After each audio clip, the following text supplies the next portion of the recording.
Last time on Bortham Garage we went to Germany and went for a ride with Uwe and his Torana over there. This time we're going back to Germany and Uwe is going to show us what went wrong with that engine and what he's doing to try and fix it. Welcome in the German summer. I'm Uwe, this is my Torana, and I'm just posting this video for the guys for watching the walk-in garage in Australia and wondering what happened with my car. So what I want to explain is that we have a lot of oil problems in the past, and I have to find out the way to make it better like the Australians did 50 years ago. So I have to go step by step all through this to find out what I did wrong or what I did right. So now this is my workshop. This is my dad's old garage, and I had to move out at Holger Böhmann's workshop at the Nurburgring because he had quite a lot of space problems because he's getting more and more customers, and so that's why I ended up here 1 year ago. And this is where the girl is parked now. As you can see, I put away the chain housing and the valve covers again, and what I found out, the problem was the gear from the oil pump drive was broken, sheared away again, what I had like 2 years ago. And I did a few pump modifications, what I did found in the internet, in the V8, in the Aussie V8 forum perhaps, and there were different kind of ideas what I was going through, but it ended still up with a broken oil pump drive. So I'm running in circles was my main feeling. So this is my little workbench. As you can see, I have two pumps here, a steel one, aluminium one, and these are the oil drive shafts. This is what the gear looks like when it's new, and that's how it looks like when it was in my engine. And you see this fork is bended and nearly cracked. This is what happened to the one before. Broken. And at the end I found out with my oil pressure problems that is always, these are high volume pumps, the steel one and the aluminium one. So if you wonder, you see this dash 10 90 degrees fitting, because I made in the oil pan an external pickup, so that the pickup line leaves the oil pan, goes around the engine and straight into the pump, to avoid this long original pickup oil line length, because it's really long the way from the oil pickup to the pump, which works very well, maybe too good.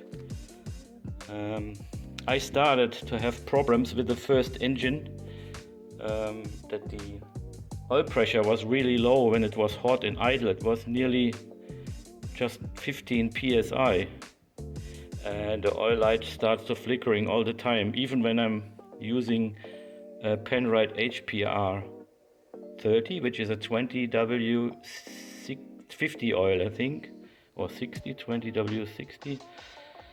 And I couldn't help it to get oil pressure when it was really hot. Even when it's hot and I was revving it, it was not more than 30 psi or 40 psi.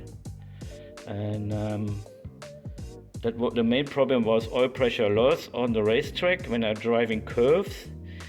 Even not hard curves, the oil pressure light starts flickering. And always we thought that's maybe the problem of the pump, but at the end we found out it was the problem of not returning oil to the oil pan.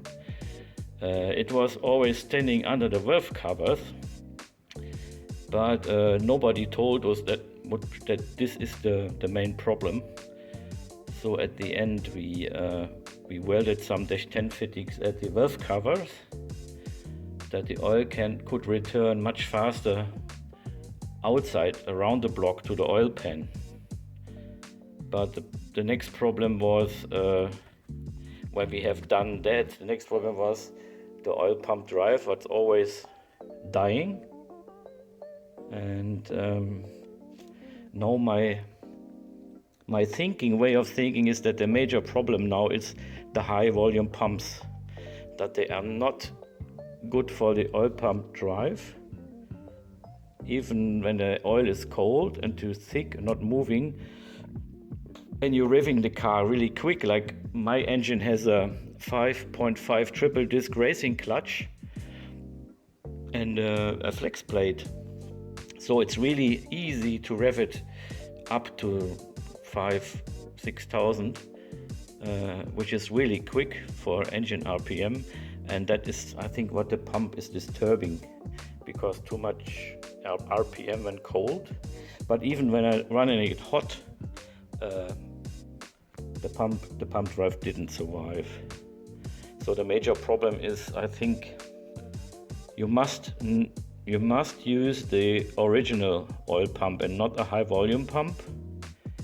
And you have to make sure that the return lines from the valve covers to the oil pan are welded on, that the oil can return really quick back to the oil pan, and that the engine is not running dry on the bottom. Yeah, I can show you the clutch, how it looks like. So we under the car now, and as you can see, this is my clutch and the original Holden Torana flex plate and the Quartermaster 5.5 inch triple disc racing clutch. And with this really light assembly, you can rev the engine really quick, and it's really quick revving up, and that makes the oil pump, I think, too fast pumping, and the resistance of the oil is too big that the oil pump drive is always shearing off. So I have to live with it. And thinking about changing the pump system totally. So, as I know so far, don't use a high volume pump.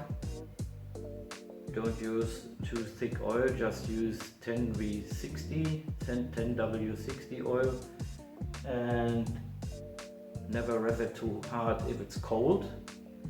But my final decision is I'm not running an original pump anymore.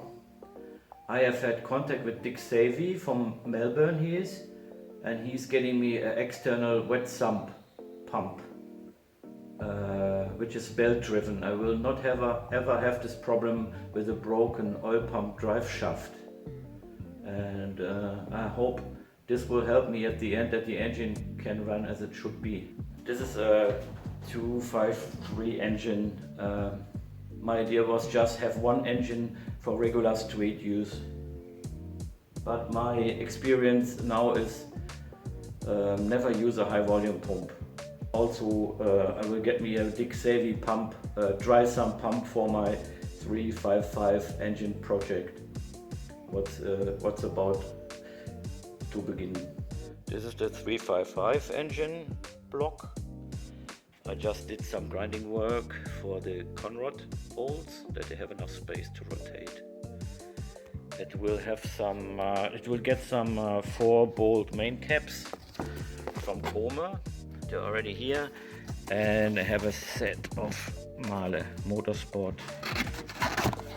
pistons here. They're really light, so that's all to be done later on in winter.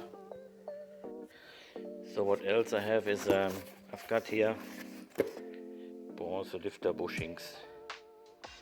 I'm sure that when the engine is idling and you have a really camshaft that is really aggressive, it can be that the lifter comes too far out at the original spot in the engine, and it loses oil pressure at this spot as well.